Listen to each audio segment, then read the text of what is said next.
मैं ही क्यों हमेशा। बहुत ही मज़ेदार है ये शब्द हमारे जीवन में। क्यों, मैं ही क्यों, मेरे साथ ही क्यों, मुझे ही क्यों।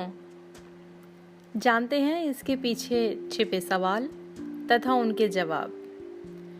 कितने ही सवाल हमारे मन में इस क्यों के कारण उत्पन्न हो जाते हैं। कई अनसुलझे से ख्याल हमारे इर्द गिर्द आने लगते हैं।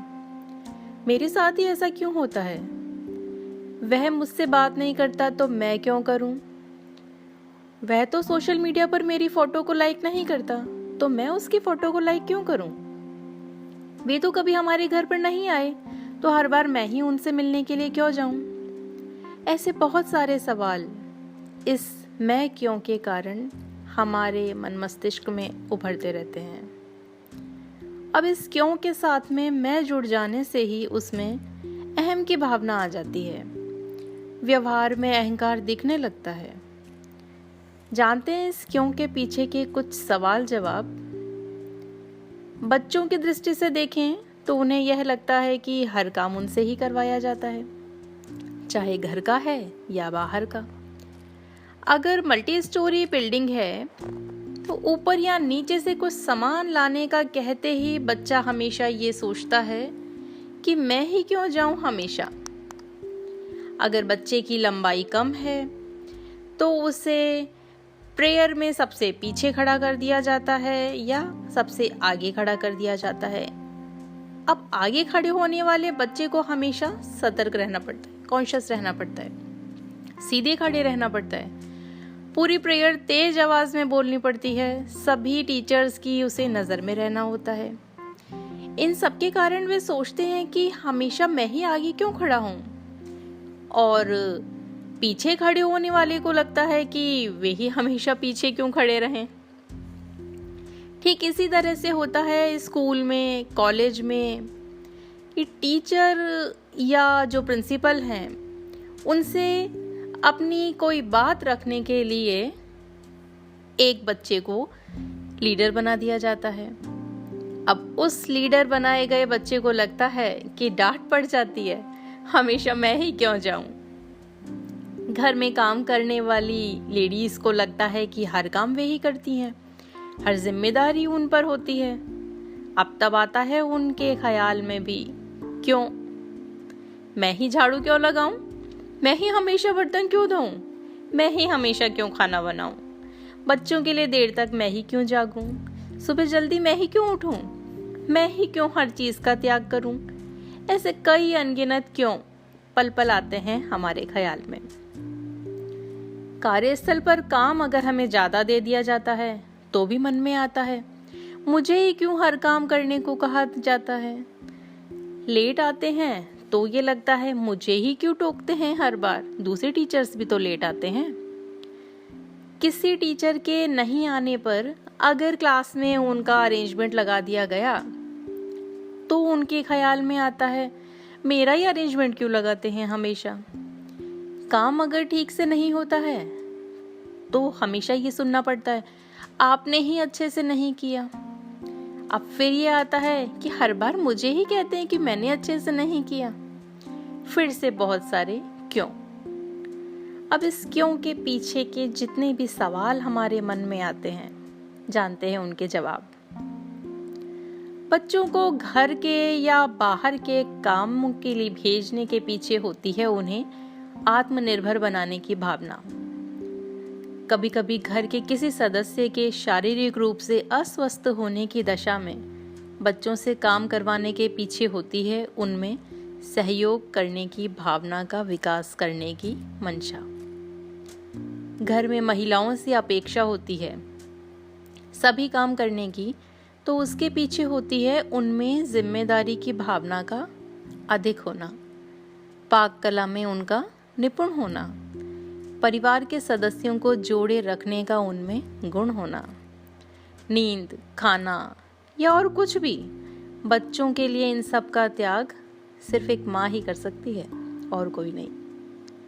क्लास का लीडर बनाकर भेजने के पीछे होती है आप में छुपी नेतृत्व क्षमता, आपकी बोलने की कला, टीचर्स का आप पर विश्वास, आपकी अच्छी छवि के कारण रजामंदी मिल जाने की आशा।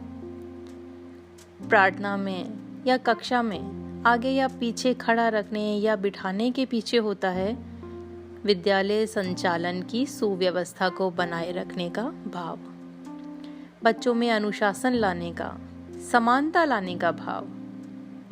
हर बार अगर आपका अरेंजमेंट लगाया जाता है तो इसके पीछे होता है आपका सरल स्वभाव, आपका बच्चों से और बच्चों का आपके प्रति स्नेह, प्रबंधकों का आप पर विश्वास, आपकी कक्षा नियंत्रण क्षमता। कार्यस्थल पर अगर काम ज़्यादा दे दिया जाता है तो इसके पीछे होता है आपके कुशल होने का भाव, आपकी श्रेष्ठता। कार्य ना होने या अन्य किसी बात पर टोकने के पीछे मकसद होता है आपकी कुशलता में कमी नहीं आनी चाहिए और व्यवस्था बनाए रखने का भाव। इस क्यों का जीवन में प्रभाव भी बहुत पड़ता है। इसी संबंध में मेरे बचपन की एक घटना बताती हूँ।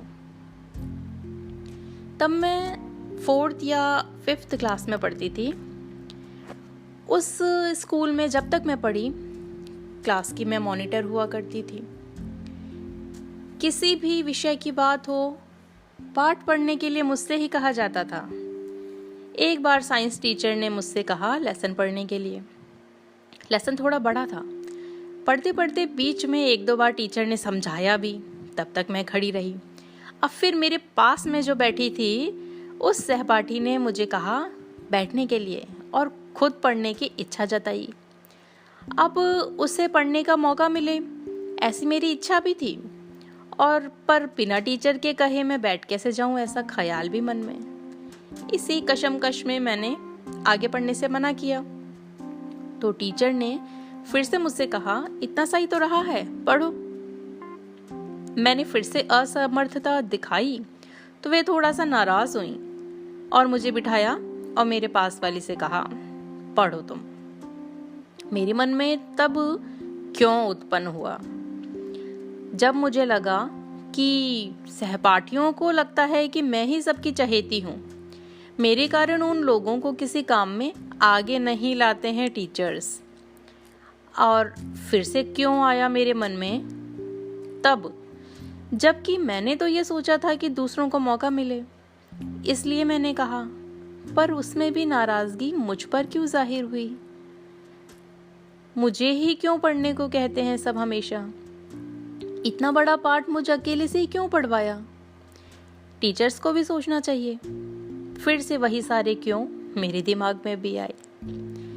अब हर विषय में हर बार मुझसे ही पाठ पढ़वाने के पीछे था मेरा कुशल वक्ता होना, मेरे स्वर, गति और उच्चारण की स्पष्टता। उस स्कूल में मेरे कक्षा में हमेशा प्रथम आने की छवि, मॉनिटर होते हुए मेरा कक्षा नियंत्रण, अनुशासन, इन सभी गुणों के कारण सभी के हृदय में मेरे लिए एक पृथक छवि थी। मुझसे अपेक्षा थी कि मैं अच्छी तरह से ही पढ़ूंगी, पर सहपाठियों को समान अवसर दिलवाने में मुझ पर ही नाराजगी जाहिर क्यों हुई, ऐसा मेरे मन में बहुत बार आया। मैं क्यों करूं, मुझे क्या करना है, या फिर मैं नहीं कर सकता कहकर पीछे हटने में कई बार छुपी होती है रिश्तों को सुधारने की 1000 कोशिशें। कभी होती है खुद को ही हमेशा समर्पित ना करते रहने की भावना, तो कभी किसी की सफलता या प्रतिभा के बखान से होती जलन या ईर्ष्या, कभी किसी की बढ़ती लोकप्रियता के कारण स्वयं की छवि की असुरक्षा की भावना। जहन में कई बार सवाल आ जाता है कि मैं ही क्यों हमेशा हाशिए पर खड़ा कर दिया जाता हूँ। कभी आपकी परवाह करने की आदत को दखलंदाजी समझ लिया जाता है, तो कभी आपका ज्यादा अच्छा होना, मेहनत और जिम्मेदारी से काम करना भी कई बार लोगों की आंखों में खटकने लगता है।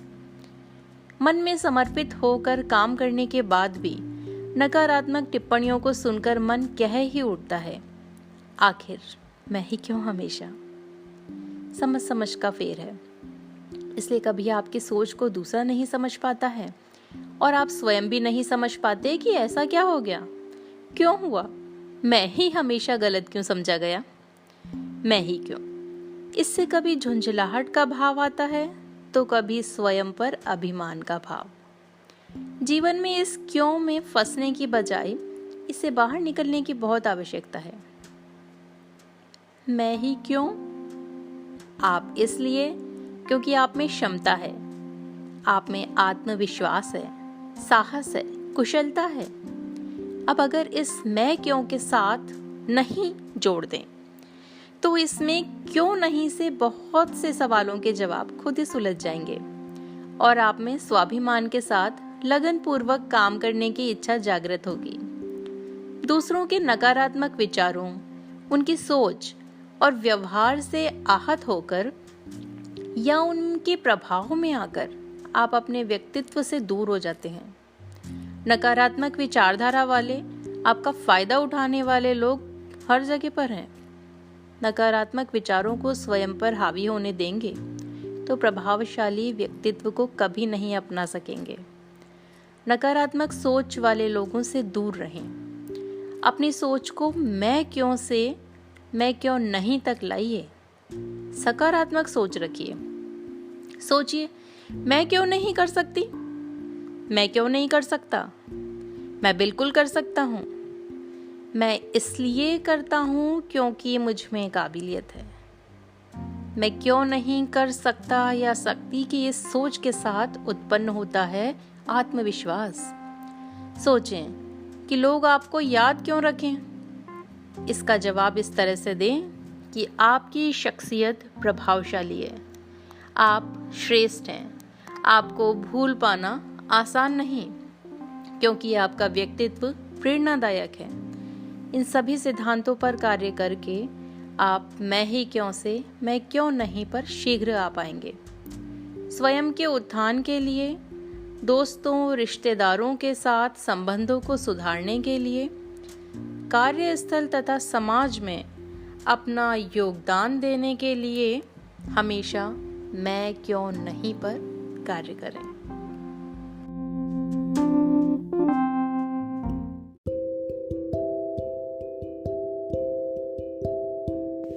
Don't forget to like, share and subscribe Prerna the inspiration. और सुनना चाहते हैं अपनी आवाज़ हमारे अगले एपिसोड में तो भेजिए हमें वॉइस मैसेजेस। सुनते रहिए प्रेरणा तोमर को प्रेरणा द इंस्पिरेशन में।